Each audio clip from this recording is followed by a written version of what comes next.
ایران کے صدر Masoud Pezeshkian 2 روزہ دورے پر پاکستان پہنچ گئے۔ لاہور ایئرپورٹ پر سابق وزیر اعظم نواز شریف اور وزیر اعلیٰ پنجاب مریم نواز نے استقبال کیا۔ ایرانی صدر مزار اقبال پر حاضری دیں گے اور فاتح خوانی کریں گے۔ مسعود پزشکیان وفد کے ہمراہ آج ہی اسلام آباد جائیں گے، جہاں ان کی صدر آصف علی زرداری، وزیر اعظم شہباز شریف، چیئرمین سینٹ اور اسپیکر قومی اسمبلی سے ملاقاتیں ہوں گی۔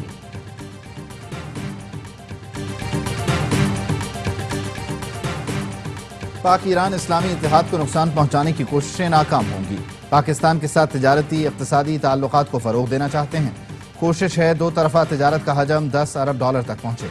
ایرانی صدر کی پاکستان روانگی سے پہلے تہران میں میڈیا سے گفتگو، کہا پاکستان اور چین کے ون بیلٹ ون روڈ منصوبے میں فعال شرکت کے خواہاں ہیں۔ اس سے ایران کو یورپ سے جڑنے کا موقع مل سکتا ہے۔ دورہ پاکستان میں سرحدی سلامتی، علاقائی امن کے امور زیر بحث آئیں گے۔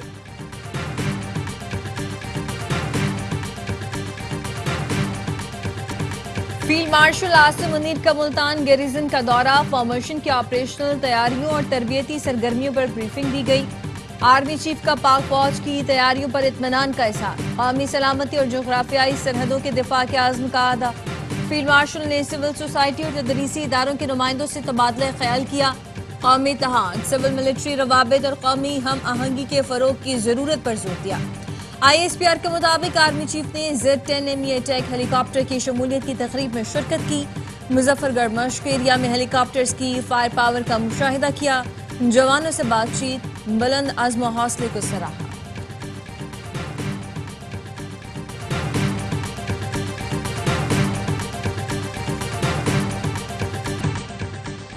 بھارتی انٹیلیجنس کی چینی PL-15 سے متعلق غلط معلومات رافیل گرنے کا سبب بنی۔ خبر ایجنسی رائٹرز حقائق سامنے لے آئی۔ چائنیز PL-15 میزائل نے 200 کلومیٹر دور ہدف کو نشانہ بنایا۔ رافیل کے پائلٹ سمجھے کہ وہ پاکستانی میزائلوں کی رینج سے باہر ہے۔ 2 گھنٹے پر طویل لڑائی میں 110 طیارے شامل تھے۔ پاکستانی J-10C نے فضائی تاریخ کے سب سے طویل فاصلے پر ہدف کو نشانہ بنایا۔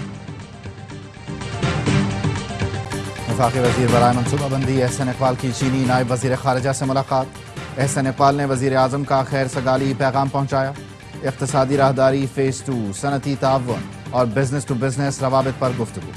احسن اقبال کا کہنا تھا CPEC فیز 2 میں صنعتی اور تکنیکی شعبے کلیدی حیثیت کے حامل ہوں گے۔ چینی نائب وزیر خارجہ نے کہا چین پاکستان کے ساتھ مختلف شعبوں میں تعاون بڑھانے کا خواہاں ہے۔ توشہ خانہ 2 کیس میں بانی PTI اور بشرا بی بی کی کمرہ عدالت میں پیشی۔ بانی PTI کے بچوں سے فون پر بات کروا دی گئی۔ گواہ نیب افسر آفتاب احمد کا بیان قلم بند۔ بشرا بی بی کے وکیل نے جرح مکمل کر لی۔ اڈیالہ جیل میں قائم عدالت نے 2 مزید گواہان رابعہ اور ثنا کو آئندہ سماعت پر طلب کر لیا۔ سماعت 6 اگست تک ملتوی۔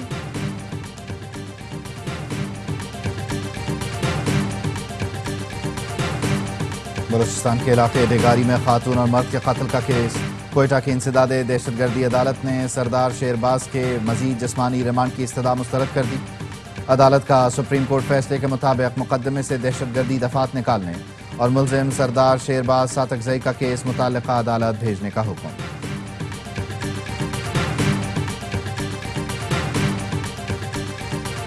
آپریشن بنیان مرصوص کی کامیابی کے بعد پاکستان کا وقار مزید بلند ہوا۔ پاک افواج نے بھارت کے حملوں کا منہ توڑ جواب دیا۔ وزیر اطلاعات شرجیل میمن کہتے ہیں بھارت اب کبھی خواب میں بھی پاکستان پر حملہ کرنے کی کوشش نہیں کرے گا۔ کچھ شرپسند عناصر فیک نیوز کے ذریعے عوام کو گمراہ کرنے کی کوشش کرتے ہیں۔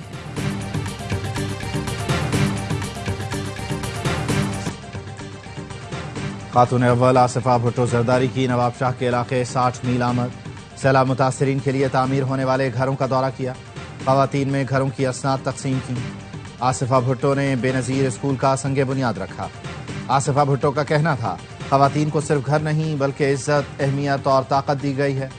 سندھ میں 21 لاکھ گھروں کی تعمیر صرف پیپلز پارٹی کا کارنامہ ہے۔ کراچی کی ہول سیل مارکیٹ میں تاجروں نے چینی کی فروخت روک دی۔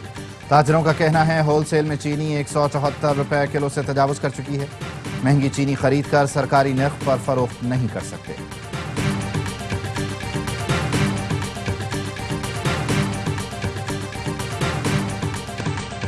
چینی کہیں مہنگی تو کہیں دستیاب بھی نہیں۔ کراچی کے شہری کہتے ہیں چینی 200 روپے کلو میں بھی دستیاب نہیں۔ لاہوریوں کا کہنا ہے دکاندار سرکاری نرخوں پر چینی فراہم نہیں کر رہے۔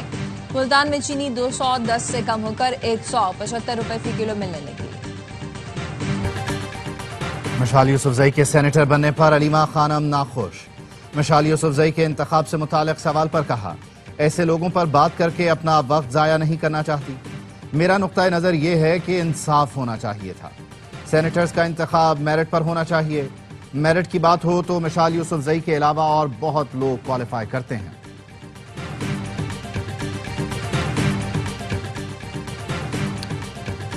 علیمہ خانم کو اپنے بھائی کی طرح تسلسل سے جھوٹ بولنے کی عادت پڑ گئی ہے۔ کبھی کہتی ہیں قاسم اور سلیمان پاکستان آ رہے ہیں، کبھی کہتی ہیں نہیں آ رہے۔ وزیر اطلاعات پنجاب اسما بخاری کہتی ہیں والد اور فسادیوں کا گروہ انقلاب نہیں لا سکے تو قاسم اور سلیمان کیا تیر مار لیں گے۔ اگر وہ اپنے والد سے ملنا چاہتے ہیں تو شوق سے آئیں، انتشار پھیلانے آتے ہیں تو اس کی اجازت نہیں ملے گی۔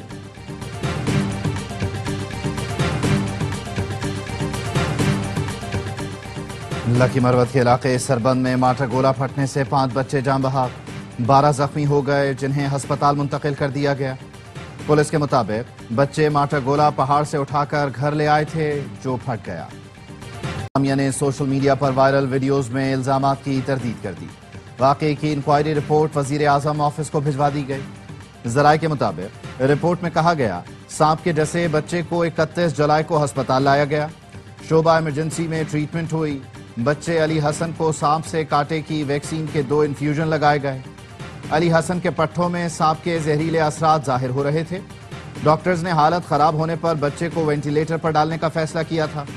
پیمز ہسپتال میں وینٹیلیٹر خالی نہ ہونے پر بچے کو ریفر کرنے کا فیصلہ کیا گیا۔ کالا شاہ کاکو ریلوے ٹریک بحال، تحقیقات کے لیے ہائی لیول کمیٹی بنا دی گئی، 7 دن میں رپورٹ پیش کرے گی۔ وفاقی وزیر ریلوے حنیف عباسی کا کہنا ہے ذمہ داران کو جیل بھیجیں گے۔ حادثے میں ٹرین کی 9 میں سے 4 بوگیاں متاثر ہوئیں، 30 افراد زخمی ہوئے۔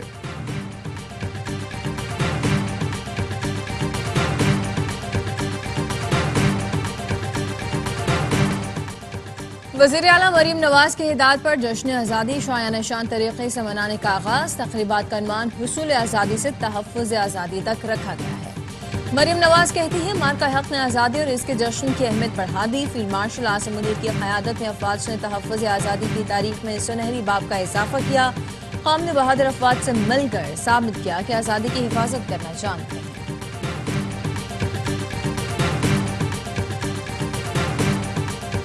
اور پاکستان کی بیٹر فیوچر ٹیم نے ناروے کا فٹ بال انڈر 15 کا ٹائٹل جیت لیا۔ اوسلو میں فائنل مارکے میں میزبان کلب کو 2-0 سے شکست دے دی۔ فاتح کھلاڑیوں کا ٹرافی کے ساتھ جشن۔ اختتامی تقریب میں دل پاکستان نے تماشائیوں کا لہو گرمایا۔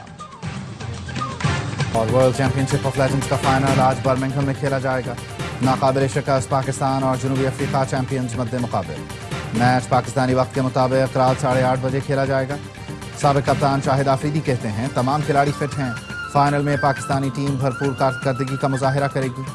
ڈاکٹر نے مجھے کھیلنے سے منع کیا ہے اس لیے میچ نہیں کھیل رہا۔